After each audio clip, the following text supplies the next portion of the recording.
Chào mừng các bạn quay trở lại với MMA Talk Hub Series 2023. Tôi là Huy Pencil. Và ngày hôm nay ở studio của chúng ta, vị khách mời của episode lần này là một cô gái vô cùng xinh đẹp đến từ một công ty đa quốc gia trong lĩnh vực công nghệ quảng cáo. Bạn Vi và hiện nay đang là Country Head of Ads của Appier. Rất là cảm ơn Vi đã dành thời gian đến với lại MMA Talk Hub Series hôm nay. Cảm ơn anh Huy, mình là Vi. Hiện tại thì mình đang handle toàn bộ mảng ad của Appier ở Việt Nam.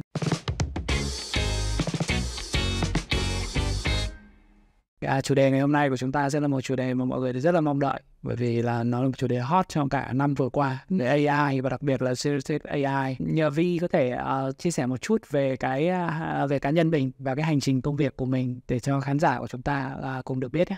Nói về công nghệ AI cũng như là Generative AI, từ tháng 12 năm 2022, sau khi mà ChatGPT tạo được cái tiếng vang ở trên thị trường và cũng rất là nhiều người biết đến về ChatGPT, nó cũng là một cái cơ hội dành cho Appier để mọi người có thể hiểu hơn về công nghệ AI, Big Data, Deep Learning và Generative AI. Giới thiệu một chút xíu về bản thân thì Vi cũng có 13 năm kinh nghiệm trong lĩnh vực advertising. Trước đây thì mình có làm việc qua rất là nhiều về IMC Plan ở các cái công ty agency international và cả local. Và hiện tại tính đến nay thì mình cũng đã công tác ở FPR là hơn 6 năm. Anh được biết có khoảng thời gian mà Vi sống và làm việc ở bên Singapore. Và cái khoảng thời gian đấy ảnh hưởng như thế nào đối với cái sự nghiệp của em và cả cái hành trình hiện tại ở FPR? Thật ra thì mình làm trong advertising nhưng mà mình rất là đam mê về technology và công nghệ. Mình có một cái khoảng thời gian break ở giữa giai đoạn công tác ở FPR. Mình có cơ hội được làm việc ở RTP House. Thì ở RTP House cũng là một công ty về Deep Learning và trí tuệ nhân tạo. Mình ứng dụng trong lĩnh vực về retargeting. Nó là một cơ hội rất là tốt cho mình được học hỏi cũng như là trải nghiệm. Vì cơ bản thì Singapore như mọi người cũng đã biết, nó sẽ là một cái digital hub, nơi quy tụ tất cả các cái bạn big giant technology company. Thì mình cũng được tiếp xúc rất là nhiều với lại các cái nền văn hóa khác nhau, cũng như là các khối lượng kiến thức khác nhau về technology và cái cách ứng dụng deep learning AI vào trong các cái chiến dịch quảng cáo về digital media. Thì thực sự là mình cũng học hỏi và mình cũng phải có một cái open mind để mình có thể adapt hết tất cả các cái lượng kiến thức và kinh nghiệm. Nếu nói về AI và generative AI bây giờ mọi người đều thấy rằng là nó có khả năng trở thành một cái cú chuyển đổi cực kỳ lớn đối với toàn bộ ngành marketing cũng như là ngành quảng cáo. Qua cái khoảng thời gian làm việc lâu dài cùng với AI như thế thì theo Vi thì cái mindset nào, cái mindset mà những cái người làm marketing bây giờ phải chuẩn bị để có thể là ready cho cái giai đoạn mới này? Em nghĩ là đầu tiên sẽ là open-minded đó. Cái nghĩa là mình phải rất là ready và luôn sẵn sàng để đón nhận những cái công nghệ mới và những cái làn sóng technology mới. Thật ra thì so với lại các nước trong khu vực như là các nước trên thế giới, Việt Nam của mình cũng dần đáp với lại các cái gọi là làn sóng về technology. Trước đây nó sẽ là về cloud, về mobile marketing, về AI, và bây giờ hiện tại đang là generative AI. Cái mindset của mình phải rất là ready. Cái open minded đấy nó phải được thể hiện trong cái sự can đảm, dám thể nghiệm. Dạ đúng rồi. Nghĩa là mình phải có một cái mindset mở đủ để mình có thể thử nghe bất cứ một thứ gì đó mới. Như bây giờ thì mình nhìn thấy mọi thứ nó thay đổi nhanh quá. Cái công cụ AI mới có thể đi ra và bắt đầu đi mass. Với ChatGPT đó chỉ trong có một khoảng thời gian rất là ngắn đã đạt được khoảng 10 triệu user rồi. Nó nghe trong cái tốc độ khủng khiếp nhất. Tất cả những cái công cụ này nó sẽ thay đổi luôn cái gọi là lợi thế cạnh tranh của công ty. Vì thế cho nên khi mà mình bắt đầu mà chậm một chút, mình có thể nghe nói tới cái điều đấy nhưng mà mình chưa phải là cái người adopt ngay lập tức thì là những người khác đã bước trước mình rồi. Dạ đúng rồi. Cho nên cái mindset về open lúc này nó còn đòi hỏi một cái sự can đảm mạnh mẽ hơn nữa. Dạ. Nó không phải chỉ là mindset open mà phải take action cho thể nghiệm experiment nó. Dạ đúng rồi. Anh nghĩ là đối với AI thì cái hành trình này không phải là một cái thực ra nó không phải là mới đúng không? Thực ra là khi mọi người nói đến ChatGPT thì rất nhiều công ty trước đó đã invest vào AI rồi. Và anh biết rằng rất là nhiều các công ty, các tập đoàn đa quốc gia đã đầu tư vào AI 10-20 năm nay rồi. Và đặc biệt là cái câu chuyện của hai người founder ở Appier nữa Anh nghe nói là hai bác là đều là tiến sĩ về AI. Dạ đúng của Harvard. Dạ đúng rồi. Thì đó anh rất muốn nghe thêm những câu chuyện về cái sự hành trình đã thành lập Appier và những cái giải pháp hiện giờ của Appier từ cái câu chuyện của hai người tiến sĩ Harvard đấy. Dạ. Thật ra thì AI luôn là cái DNA của Appier xuyên suốt cả 11 năm. Riêng đối với lại hai bác co-founder là bác Chin Han và bác Châu, hai anh là classmates, là bạn học và cùng với nhau ở trường đại học Harvard. Các bác đều gọi là kinh qua các bài học kiến thức liên quan tới phát triển công nghệ AI cách đây từ rất là lâu rồi, cách đây hơn 20 năm rồi. Thì 11 năm trước, sau khi tốt nghiệp và tiến sĩ ở đại học Harvard, các bác cũng có một vài những cái dự án project cùng với lại trường đại học Harvard và Stanford. Thì cái dự án mà nổi bật nhất là cái công nghệ ô tô TriCar, xe lái tự động. Thì hiện tại bây giờ là như anh cũng đã biết là Tesla họ cũng đang leverage cái phần công nghệ này cho các cái sản phẩm của họ. Thì 11 năm trước sau khi mà tốt nghiệp đại học xong thì hai bác cùng quyết định là quay về Taiwan để thành lập Appier tính tới hôm nay. Thật ra ban đầu thì chỉ là một cái mindset về là tôi muốn build một cái công nghệ về AI, Artificial Intelligence. Các bác cũng chưa có một cái định hướng cụ thể chính xác rằng là mình sẽ apply công nghệ AI vào trong những lĩnh vực gì. Tuy nhiên thì sau đó vì là cái nền móng và cái backbone là về technology, cho nên là mình sẽ có thể apply được AI và Big Data vào rất là nhiều cái lĩnh vực trong cuộc sống. Cái lĩnh vực mà tiên phong của Appier chọn lựa đó là apply AI vào digital media, đặc biệt là về paid media. Mình xác định chính xác các cái bạn user potential trong một cái campaign, một cái chiến dịch thông qua leverage cái công nghệ artificial và Big Data. Bây giờ nói về AI và giao thuyết AI, mọi người đều dùng các thuật ngữ này rất nhiều, nhưng mà để mà giải thích cho một người không có cái background nào về công nghệ thì em sẽ giải thích như thế nào? Anh sẽ dễ tìm kiếm nhất ở trên Google đi ha. Thì nó sẽ là công nghệ trí tuệ thông minh nhân tạo tạo sinh. Hồi trước nó sẽ là trí tuệ thông minh nhân tạo. Cái nền móng của nó sẽ đến từ là Deep Learning và Big Data. Deep Learning và Big Data cộng hưởng vào nó sẽ có thể support được cho mình ở các cái function về mặt gọi là optimization, cũng như là prediction. Predict được các cái hành vi behavior của user. Predict được xem là ngày mai bạn user này bạn sẽ có khuynh hướng là bạn mua cái sản phẩm gì trên online. Khi mà công nghệ AI phát triển lên một cái bậc mới là Generative AI thì nó không chỉ là thu nhận data thông tin và analyze thông tin, mà nó sẽ còn có thể giúp cho mình tạo sinh các cái nội dung mới.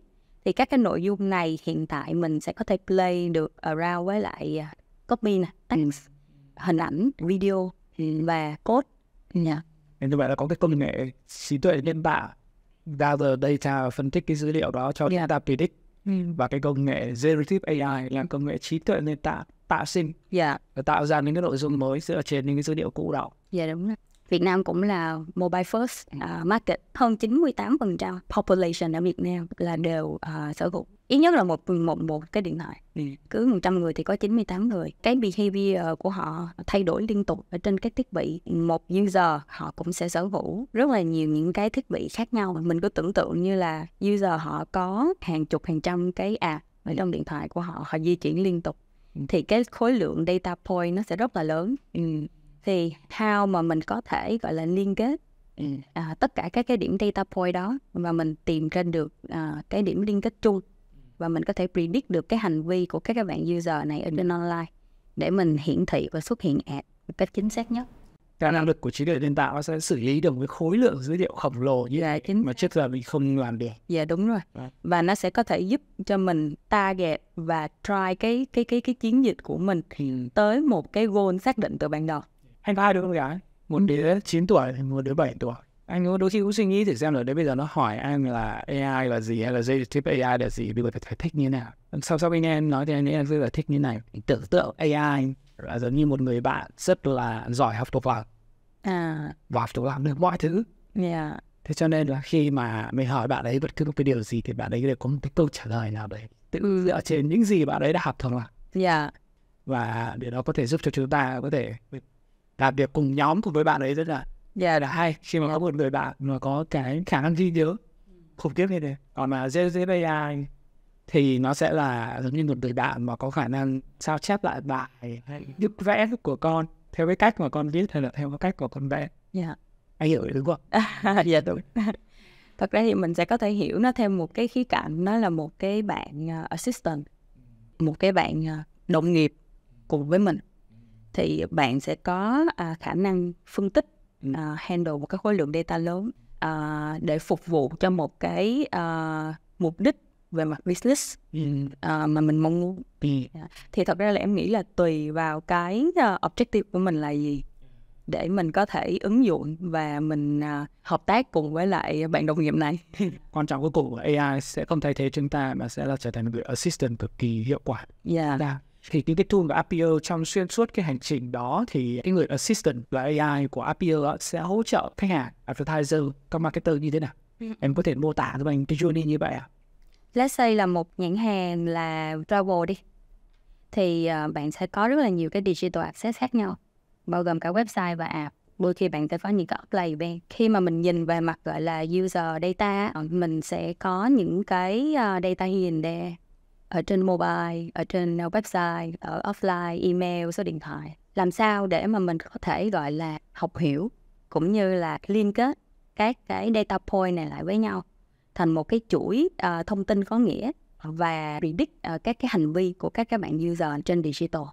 Thì đó là cái nơi mà mình sẽ ứng dụng cái công nghệ AI cũng như là Big Data vào trong cái giải pháp AdTech của Appier. Thì hiện tại ngoài công nghệ AI, Appier còn build up một cái hệ thống DMP. Thì trong DMP này hiện tại đang có hơn 50 triệu unique user người dùng.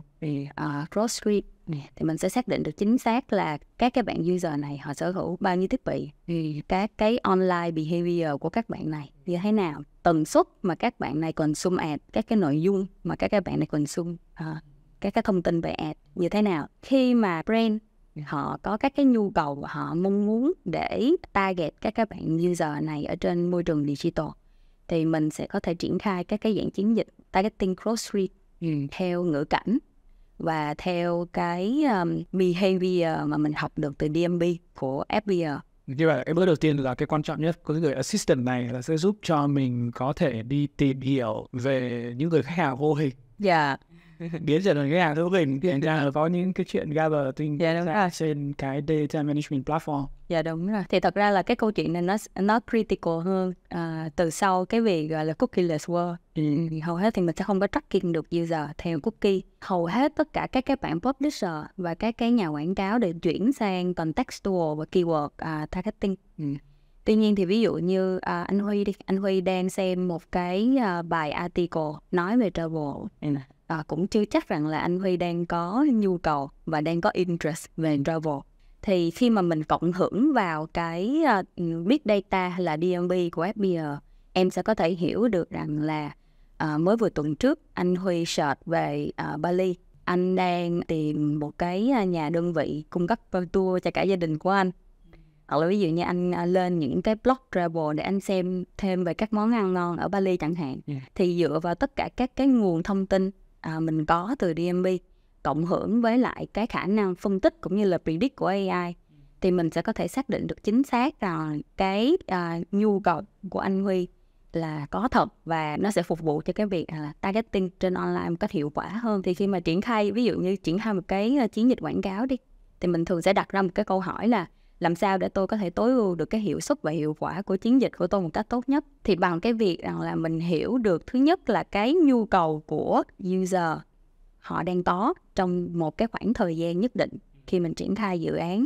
Thứ hai nữa là mình sẽ có thể quyết định để xuất hiện ad cho các bạn user này theo cross-read. Thì từ đó mình sẽ có thể maximize được cái reach and frequency. Thì em sẽ có thể quyết định là trong xuyên suốt một cái chiến dịch một tuần như vậy, em sẽ xuất hiện ad cho anh Huy bao nhiêu lần và nội dung em nên xuất hiện ad cho anh là gì. Ví dụ như anh quan tâm về đồ ăn ở Bali chẳng hạn, thì Generative AI nó cũng sẽ hỗ trợ ở cái việc rằng là tạo ra những cái đoạn copy, text và hình ảnh liên quan đến đồ ăn để em sẽ có thể target. Như vậy là cái assistant đầu tiên mà AI có thể làm được là giống như một thám tử tư. Dạ, anh có thể nghĩ như vậy. Season thứ hai là khi mà bắt đầu viết content được theo cái interest đó thì là như này con. Dạ. Rồi tiếp theo là sao? Khi mà mình triển khai được các cái technology cũng như là data để mình có thể hiểu hơn về các cái bạn user và cái journey của họ trong xuyên suốt cái quãng thời gian mà mình triển khai các cái chiến dịch này. Đối với lại cái khả năng mà predict được future action á, thì hầu hết là nó sẽ giúp ích cho cái việc là tăng cái hiệu suất của chiến dịch. Em nói một cái ví dụ rất là đơn giản, em tìm kiếm các bạn gamer trong một cái app game đi, thì hầu hết là đối với game á, là các bạn game advertiser, các bạn sẽ quan tâm về thứ nhất là retention rate, thứ hai là ROAS. Thì mình hiểu được rằng là ví dụ như những các bạn user nào họ sẽ có xu hướng download app, chơi game và pay in app cao, thì AI nó sẽ tập trung để nó target các cái profile có cái behavior tương tự với lại behavior mà đang có high performing ở trong app. Thì bằng cái việc mà learning như vậy á, liên tục suốt 24/7 và automate các cái chiến dịch cũng như là predict các cái hành vi của user trong tương lai, combine lại nó sẽ giúp ích được cho mình ở trong cái lĩnh vực chạy paid media. Nó khá là giống với lại cách mà Facebook thì có lookalike, còn Google có similar audience đúng không? Dạ đúng rồi. Em thì sẽ là cross được nhiều các channel. Dạ đúng rồi, cross được nhiều các cái channel và các cái device luôn. Hiện tại thì mình sẽ có thể triển khai được chiến dịch ở nhiều platform khác nhau, trên nhà Meta, trên nhà Google, Ad-Network và cả trên các cái bảng SSP, Programmatic. Hiện tại đang đấu nối cùng với lại FBR.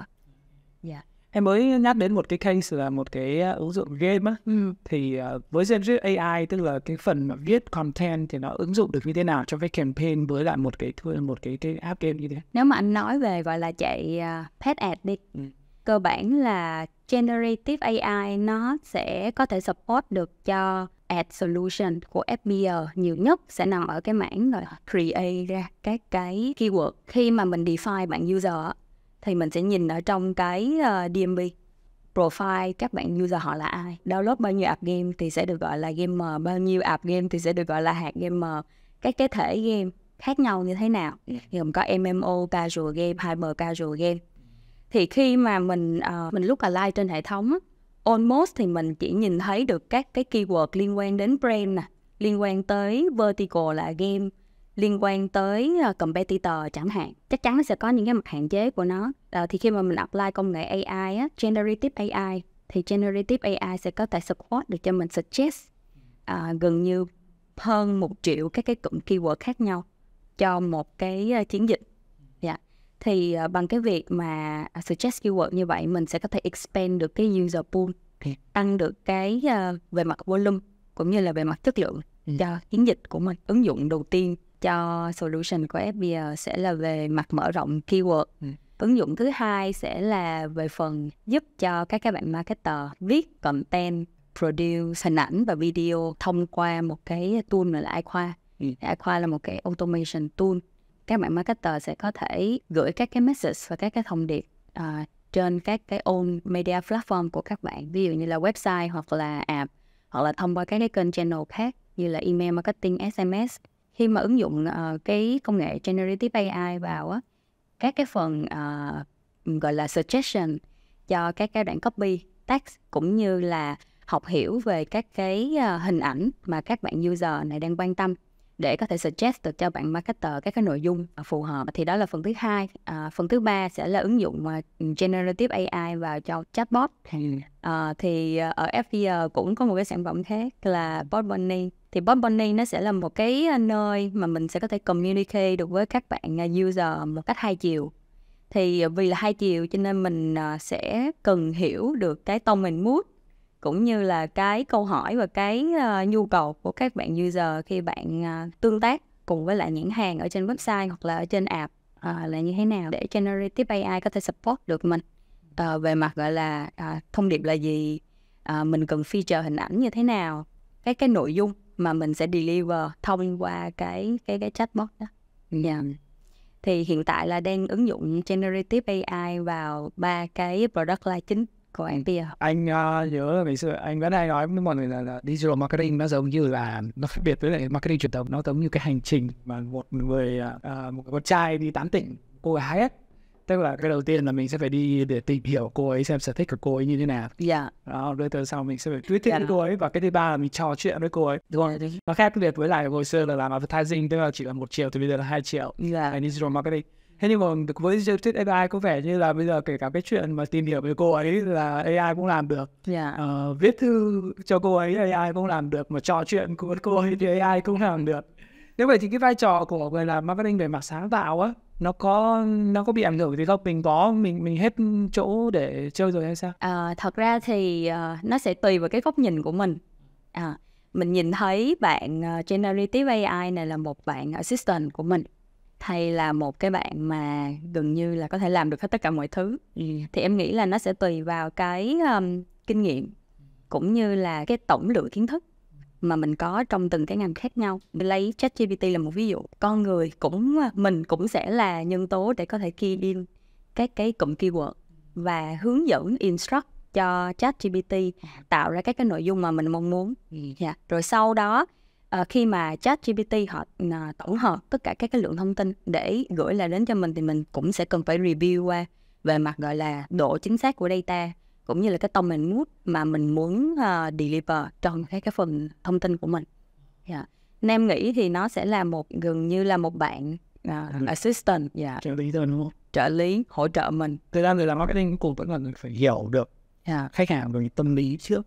Tất nhiên có thể có những công cụ sẽ giúp cho chúng ta gather khối lượng dữ liệu rất lớn để ta có thể dùng cái trực giác và những cái kinh nghiệm cũng như là những cái phương pháp đoạn phân tích của mình để dùng cái sự thấu cảm đó kết nối với lại tất cả những dữ liệu đó mà mình ra quyết định.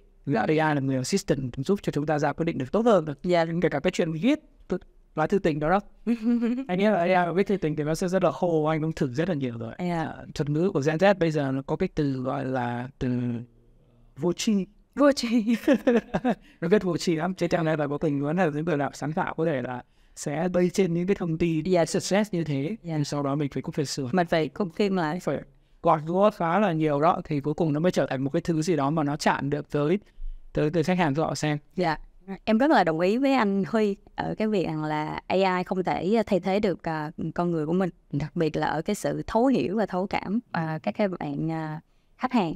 Em lấy một cái ví dụ, cái chiến dịch mà em làm, đây là một cái nhãn hàng, các bạn có một cái website bán hàng về mỹ phẩm.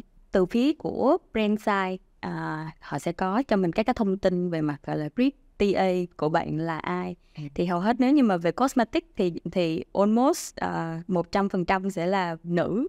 Các bạn mà đang quan tâm về mỹ phẩm, làm đẹp, healthcare, fitness chẳng hạn, khi mà em nhận brief theo yêu cầu của nhãn hàng là tôi muốn chi 100% budget của tôi để target các bạn TA này, thì em có khuyên bạn khách hàng của em là let's say là bạn có thể save 10% budget để AI nó tự động nó learning và tự động tối ưu, cũng như là đi tìm kiếm các bạn khách hàng tiềm năng khác.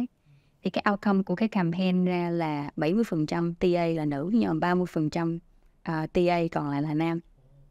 Cái mà tạo được cái ấn tượng mạnh cho em, đặc biệt là cho em và khách hàng, đó là cái thời gian mà để đưa ra quyết định để mua hàng ở trên website của bạn nam nhanh hơn và ngắn hơn của bạn nữ rất nhiều. Tức là theo cái behavior bình thường, bạn nữ sẽ vào website tìm kiếm thông tin, đọc thông tin material là gì, đúng không? Công dụng là gì, sau đó mới quyết định check out và mua hàng. Tuy nhiên các bạn nam thì thường sẽ có một cái xu hướng là tôi mua quà cho bạn gái của tôi mua quà cho mẹ của tôi, và tôi đã nghe và tôi đã biết cái thông tin đó từ bạn gái hoặc là từ mẹ rồi, thì tôi chỉ cần vào tôi mua liền, tôi check out liền. Thì nếu như mà mình không có cái 10% budget đó để AI nó có thể tự động learning và suggest cho mình những cái nhóm potential client khác, mình sẽ không có được cái phần revenue đến từ các bạn TA là nam trong cái chiến dịch cụ thể. Tuy nhiên thì mình cũng phải đồng ý rằng là cái main customer vẫn là các bạn nữ, và nó sẽ đến từ là phía nhãn hàng, brand team, các bạn thực sự rất là thấu hiểu và thấu cảm các cái nhu cầu của customer của các bạn. Cho cái case consumer và shopper nó có thể ở hai cái chân dung nó hơi khác nhau một chút. Dạ. Đúng không? Consumer thì là các bạn nữ, còn nếu mà là shopper thì có thể là các bạn nữ và cũng có thể là các bạn nam mua cho các bạn nữ. Dạ đúng rồi. Nếu mà chúng ta quá focus vào sự thấu cảm và quá tin vào những cái gì là cái hiểu biết của chính mình thì nó không dễ dàng. Cho nên một cái vai trò của một người assistant, cho dù assistant nó là con người hay là AI, mà đặc biệt là bây giờ mình có AI, cho nên nó rất dễ mình có thể có được một cái góc nhìn mà nó khách quan hơn. Dạ đúng. Nó sử dụng dữ liệu để có thể phản biện ngược lại tất cả những cái quan điểm của mình, và từ đó mình có thể ra quyết định đúng hơn. Dạ là data driven decision making.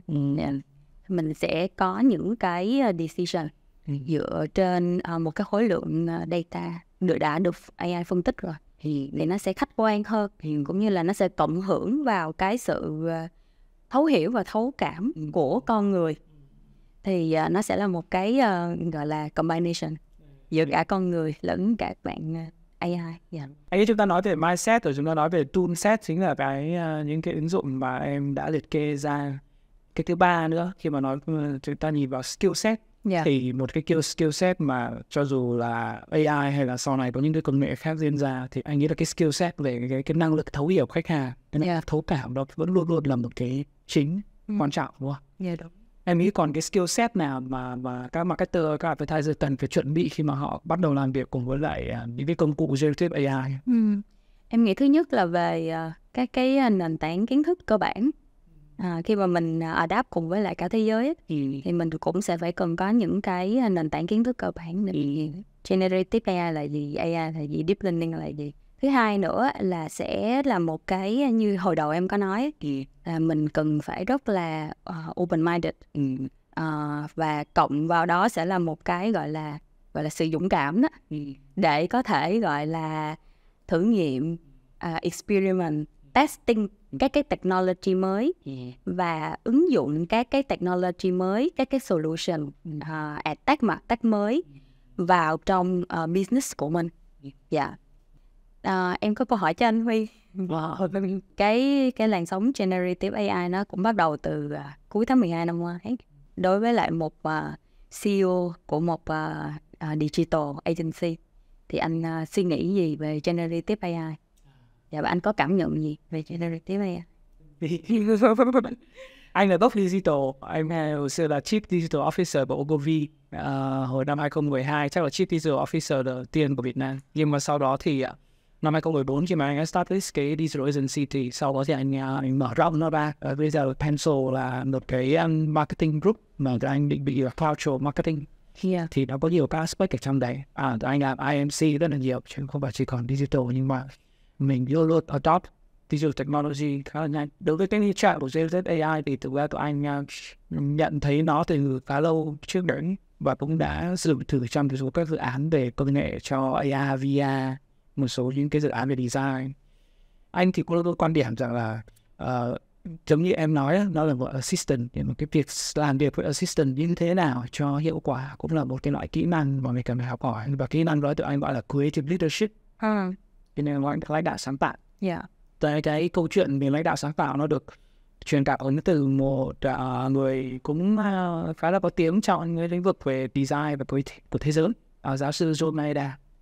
Giáo sư John Maeda phân tích có một cái bài mình nhớ là cái TED Talk của giáo sư nói về cái hành trình thay đổi của công nghệ ứng dụng trong design và creative nói chung. Thì thực ra bất kể một cái device mới nào, một cái công nghệ lớn nào nó đều xoay dần xung quanh những cái vòng lặp. Nó tức là nó có quy luật. Một cái quy luật đó là nó sẽ giúp cho chúng ta có thể develop những cái material từ text này, sau đó đầu di chuyển qua hình ảnh. Hình ảnh sau đó là âm thanh rồi đến là video. Ở bên anh ấy thì anh nhận thấy rằng là không phải chỉ cái vòng lặp, cái quy luật này nó không phải chỉ là 4 cái đó nữa, mà bổ sung thêm cho cái lý thuyết của giáo sư Maeda thì tụi anh nghĩ rằng nó còn có trải nghiệm nhập vai, tức là trải nghiệm gaming nữa. Đó là phần rất là quan trọng như vậy, đúng không? Cho dù nó là thiết bị gì chăng nữa, cho dù nó là cái công nghệ như thế nào, cho nó sẽ áp dụng cho cả 5 cái trải nghiệm đây. Và cái quan trọng nhất như em nói đó là sao để hiểu về cái tính hệ thống của các công cụ. Khi mình tưởng cái tính hệ thống đó rồi thì mình trở thành người lead cái công cụ đó. Cái đó gọi là creative leadership, cái tinh thần lãnh đạo sáng tạo như thế.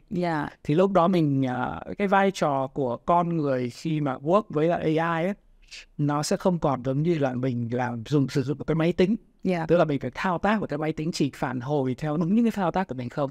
Và bây giờ máy tính còn có được cái trí thông minh mà. Trên cái trí thông minh đó thì lúc này anh hay nói rằng là nó sẽ giống như là một người nhạc trưởng ấy, làm việc với lại những nhạc công. Tức là vai trò của cái người làm marketing lúc đấy là giống như người nhạc trưởng như vậy. Những nhạc công thì họ cũng có cái quyền sáng tạo riêng của họ theo cái cách riêng của họ. Thế nhưng mà nếu như mình tính AI giống như những người nhạc công thì mình cuối cùng có thể làm việc cùng với AI giống như là tạo thành một cái bản hòa nhạc tuyệt vời. Cảm ơn vì câu hỏi. Cái chia sẻ của anh nó cũng là em nhớ tới một cái chia sẻ của anh Jinhan Placio của FPL. Thì anh ấy cũng có share rằng là thật ra mình nên treat AI hoặc là generative AI như là một bạn đồng nghiệp, colleague của mình thôi. Thì mình cần phải có một cái goal cụ thể và rõ ràng. Mình phải cần hiểu được rằng là vai trò của các bạn đồng nghiệp này của mình, họ cộng tác và hợp tác với mình là để làm gì. Và mình phải học cái cách để mình làm việc cùng với bạn. Ngày trước á, thì các cái công cụ á, nó sẽ more về gọi là code, hoặc là anh cần phải học hiểu về các cái phần how mà mình có thể input data để mình làm việc cùng với lại AI. Thì nó sẽ khó khăn hơn bây giờ rất là nhiều về mặt gọi là trải nghiệm của bạn marketer đối với lại từng cái tool mà hiện tại đang có mặt ở trên thị trường. Thì em thấy thật ra là từ phía các cái công ty adtech và martech, các bạn cũng phát triển rất là nhiều về mặt gọi là làm sao để cho AI trở nên dễ hiểu hơn, gần gũi hơn và dễ sử dụng hơn. Các bạn marketer dễ adapt và dễ optimize các cái chiến dịch của các bạn ở trên các cái nền tảng solution. Anh phải học cách để làm việc với AI đấy. Đúng rồi. Phải học cách làm việc với AI với cái sự tôn trọng nó. Phải hiểu nó. Anh phải đặt nó vào đúng chỗ. Thì lúc đó mới có thể work hiệu quả được. Nhưng mà mình cũng có thể đôi khi là mình bị phụ thuộc quá nhiều. Có nhiều lúc anh thấy rằng là mọi người sẽ bị overwhelmed bởi những gì mà AI đang làm được và bắt đầu ứng dụng nó khắp nơi. Nhưng mà khi mà ứng dụng xong mình sẽ thấy rằng là một thời gian sau mình sẽ thấy cái impact của cái chuyện là nó thiếu đi cái tính thấu cảm, thiếu đi cái tính sáng tạo, thiếu đi những cái điểm mới mẻ. Cho nên cái vai trò của con người sẽ không thể nào tách rời với lại các công cụ đấy. Em đồng ý. Vấn đề không sao có được cái tính nhân văn riêng của những người làm. Đúng, em đồng ý. Rất là cảm ơn vì buổi nói chuyện ngày hôm nay, thực sự là nhiều cái thông tin rất là hữu ích đối với cá nhân anh. Và em có một cái lời khuyên nào dành cho những khán giả đang xem của chúng ta, như một cái key take out cuối cùng của cái buổi trò chuyện ngày hôm nay không? Thật ra thì nó sẽ đến nhiều từ cái passionate của em. Mình sẽ ứng dụng technology vào trong các cái lĩnh vực cuộc sống để giúp cho cái cuộc sống của mình nó trở nên dễ dàng hơn và hiệu quả hơn. Thì đó cũng là một trong những lý do tại sao mà em gắn bó cùng với lại FPL trong suốt thời gian dài như vậy. Em chỉ có một cái thông điệp mà muốn chia sẻ thôi. Có nghĩa là thật ra mình đang sống trong một cái thời đại mà mình được adapt và học hỏi rất là nhiều các cái nền văn hóa, technology, culture đến từ rất nhiều nơi trên thế giới. Thì cái tâm thế của mình là một người marketer, mình nên gọi là cởi mở và đón nhận các cái xu hướng một cách gọi là tích cực. Mình cứ test and learn thôi. Và nếu như mà thực sự nó mang lại được hiệu quả cho mình thì why not, là mình không có apply và không có sử dụng. Thì hãy để công nghệ và AI trở thành một cái người bạn đồng hành, một cái người assistant cùng với lại cái quá trình phát triển của doanh nghiệp hoặc là của các cái đơn vị chuyên sử dụng marketing. Cảm ơn buổi trò chuyện này của quý Phi. Và đây cũng là số cuối cùng của season 2. Tôi hy vọng là đã mang được đến những cái thông tin hữu ích và còn truyền cảm hứng nữa theo đúng cái sứ mệnh của MMA Talk Up Series, đó là Inspire the Industry. Thì tôi rất là mong đợi những cái phản hồi từ các bạn ở dưới các phần comments. Hy vọng là chúng ta có thể trò chuyện được nhiều hơn trên tất cả những cái chủ đề của cái season 2 này. Xin chào và tạm biệt mọi người. Xin cảm ơn và hẹn gặp lại.